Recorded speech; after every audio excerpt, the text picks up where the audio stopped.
Mfethu, hamba ngepace yakho. Hamba ngepace yakho empilweni. Ungabheki ngasemaceleni ukuthi unani, uhamba ngemoto wenzani. Hamba ngepace yakho. Ungahaleli izinto ezinye zomuntu omunye ungazi ukuthi uzithole kanjani. Ngoba into engibheka kakhulu, izibusiso zethu ngeke zifike ngokufana. Gijima ngepace yakho. Okwamanje jabulela lokho onakho okuncane. uNkulunkulu usazokubusisa. Hamba ngepace yakho. Ungazicomparishi nabantu abanye abahamba ngepace yabo, ngoba uzolimala soya ngecompetition.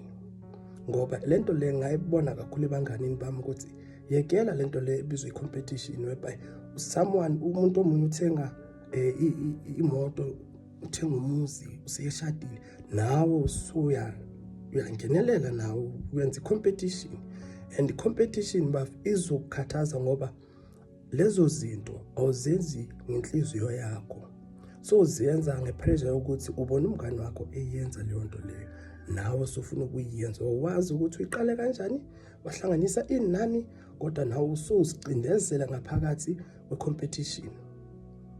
Engakho ngithi mfethu, hamba ngepace yakho, ngoba abantu abaningi khona manje abanakho, kodwa bakuyenze ngokuthi babone usibanibani esethenga umuzi, bona usibanibani esethenga imoto, ngokuthi aba-accept i-situation abasifeyisile khona manje. Unazo lezo zinto, kodwa izikweleti ziningi kuye. Loyana akanakweleti, mhlawumbe uthenga ngocash, wena useyikweletini laphana, just because ufuna ukufika kuleya pace efana naleya muntu lona ona everything. Yekela ukuyenza icompetition, ukhompyutha nomuntu ongazi ukuthi uyihlanganise kanjani, uthenge inani. Uyabona, hamba ngepace yakho. Isikhathi sakho sisazofika, nawe uzoba right nawe. Yezwa mfethu, uzokujabulela lokho okuncane onakho. uNkulunkulu akhona ukwandisela phezu kwalokho okucelayo, okufisayo empilweni yakho nasekusaseni lakho. Hamba ngepace yakho. Uzobona ukuthi uzojabula kanjani, uzoba right empilweni yakho.